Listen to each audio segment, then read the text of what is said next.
up your engine! Now here's one you don't expect. Old Scotty here is defending Elon Musk and his Tesla. It turns out that J.D. Powers just came up with a survey, and they rated Tesla as one of the worst finished products. Now, they didn't actually include them on their list because Tesla wouldn't let them interview the Tesla owners in 15 states, so they didn't have a big enough database. But if they extrapolated it, they would have come way down on the bottom. In Elon's defense, who on earth listens to J.D. Powers ratings on anything? Because on that same list, they rated Dodge as number one, the best made. They put Toyota about 2/3 of the way down, and Acura even below that. If you know anything about J.D. Power, it is basically a PR firm. I guess old Elon wouldn't pay them money to advertise his Tesla, so he rates them way down. Who knows? Because if anybody rates Dodge at the top, they're living in la land, let me tell you. They don't make very good vehicles, and if anybody's going to rate them at the top, I don't know if people actually believe J.D. Power. They used to be on all the edge. J.D. Power rated a lot. It's a PR firm. People pay them money. Of course they're going to rate things higher. It only makes common sense, you know? You got a chart that rates Dodge is number one and Toyota's 2/3 of the way down, and Acura's even further down. They're both excellent made vehicles, you know. And what do they base it on, you know?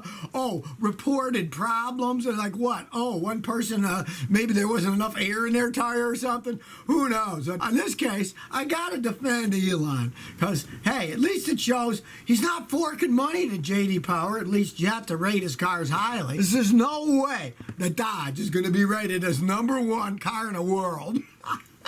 That is just plain absurdity. And it's so openly false to somebody like me who's been working on cars for 52 years. You don't want to listen to anything those guys say anymore. Jumbled up, mixed. Some of the things might accidentally be in the right position. As they say, a broken clock is correct 2 times a day. But in this case, I wouldn't read much into what J.D. Power says about anything. Well, here's one for you electric car fans. Electrify America, which hilariously enough is a Volkswagen company, but it's called Electrify America, now has a setup where you can drive coast to coast using their super stations to recharge your car. They have a route that covers 11 states and 2,700 miles. But the kicker is it's only that area. So from the East Coast to the West Coast, you'd have to go back the same way. But they're starting to build an infrastructure. And Volkswagen's behind it, and they got a lot of money, and they're really pushing electric cars at Volkswagen. Now, these charging stations, they average about 70 miles apart, and most of the electric vehicles will easily go that far. They've got 800 of these stations. 325 million people in the United States, and you got 800 stations. Charge them up. They still got a long way to go before this stuff becomes normality. And they're also working on plug and play. You just plug it in and where you go. Well, you know, they say that maybe by next year they'll have that system set up. It's not set up. I've had customers to electric cars try some of these charging stations. They just wouldn't work, and they'd have to find another one and try that. When you start up a system like this, the infrastructure starting from ground zero. A lot of times the stuff doesn't work. The computers don't interface. It's not set up for the average person yet anyway. The rate that they charge to, some cars can be charged quickly, like a Tesla. It's got cooling radiators to cool it, because when you recharge a battery, it gets hot. It's got to be cooled down. I mean, I can foresee if it starts to get mass, there's going to be explosions where something's going to break, the cooling system's going to break, battery's going to explode. I mean, there's always going to be glitches. Hey, this Electrify America, which after all is Volkswagen, maybe it's their insidious plan to take over the world electrically with Volkswagen. Who knows? They got 800 in the United States, and you can go coast to coast now. And they claim by next year they're going to have another setup so you can go coast to coast a different direction. So you don't have to go one way, you can come back a different one. Well, it looks like Jaguar's joined everybody else, and it looks like they're going to replace, too, their slow-selling sedans with compact hatchbacks and SUVs. What do they say? A day late and a dollar short. Everybody else has been making SUVs for a long time. I can realize that Jaguar and Land Rover, it's now one company and it's headquartered in China, that they're certainly going to start making all that stuff in China. They've already begun to make them in China. Originally they were all made in England, but now they're going to make them in China, and I guess they're also going to make them in Slovakia, someplace in Europe. They're going to farm the stuff out. Who knows? Maybe if they start making the stuff in China, it will actually have some quality to it. The old ones didn't have all that much quality. Maybe they will get more poor quality if they start making them in China. I mean, it would make sense. The English got these old factories that they're building them in that are archaic, where in China they're brand new factories. Maybe they can make reliable vehicles there and turn around Jaguar Land Rover. They're having a lot of problems. Land Rover's pretty much carrying the weight because all the people in the United States like the Range Rovers. It's a big cultural thing, you know. The Emperor's new clothes. Hey, he's got one. I want one too. And they're even talking about getting rid of the Jaguar brand, but they won't because, you know, it's got a big name and it's history and all that nonsense. I guarantee you, they're going to start making a majority of them in China. Just the way that it goes.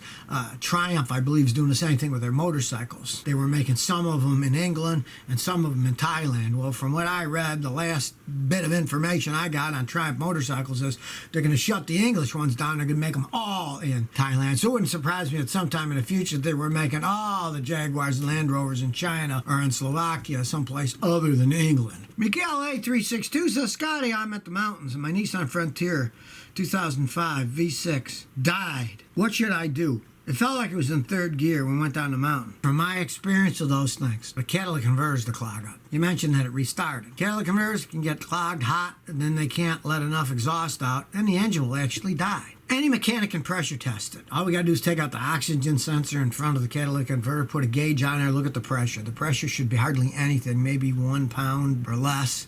But if it's got 5, 6, 7, 8 pounds pressure, it means the catalytic converter is clogged up. And I see it all the time on those Nissans. Now, the other thing that's common, and you said it felt like it was stuck in gear. The transmissions regularly go out on those things when they're 15 years old. And it could be that your transmission's shot. It's a lot easier for a mechanic to pressure test the cat to see if it's clogged. And they go bad all the time on Nissans. And you pray it's the cat and not the transmission because it's an '05. You can get a catalytic converter cheaply enough aftermarket.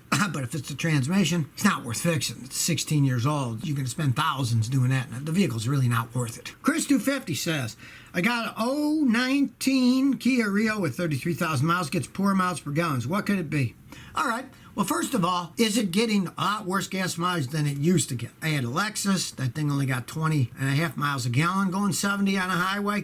It was an all-wheel drive one, granted. But let's say you were getting 25 and now you're getting 19. There's obviously something wrong if that's the case. If that's the case, start out with a simple thing. Change the air filter. Clogged air filter will do it. Change the fuel filter. That can do it. Have the fuel injectors pressure cleaned. As a mechanic, I do it with my equipment. I charge about $100. Takes about an hour. Could easily be one of those things too. But let's say you said it's got 33,000 miles. Let's say you just bought it used. You'll probably find that that's the gas mileage that'll get, especially if the car's running perfectly normal. Otherwise, it doesn't matter. Oh, now they'll put little 4-cylinder engines in them, and they're bad. No, they aren't, because they got to pull them. They're rated on a stupid dynamometer. When you take them out on the road and actually drive them, they get much worse gas mileage than their ratings are. Every time I test and I drive it around, I always get worse gas mileage than when the ratings are, because the ratings are kind of false on those things. Jabram says, Fiat Chrysler struggling to stay afloat again. Fiat Chrysler's $7.1 billion crisis loan was approved by Italy. Yeah, and even the Italians are complaining about that one. Italy's been in financial crisis since, before World War II. It seems to be a continual crisis in that country. They got too many religious holidays, too. The people don't work enough.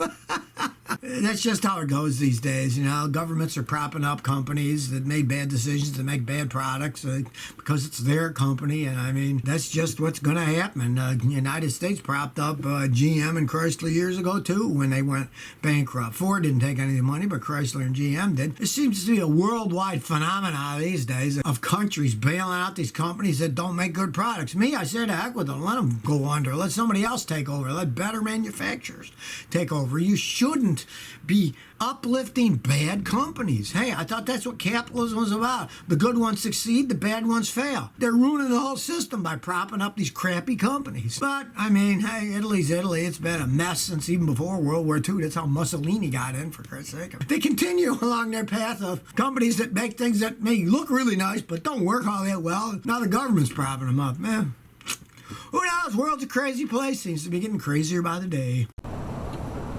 So if you never want to miss another one of my new car repair videos, remember to ring that bell.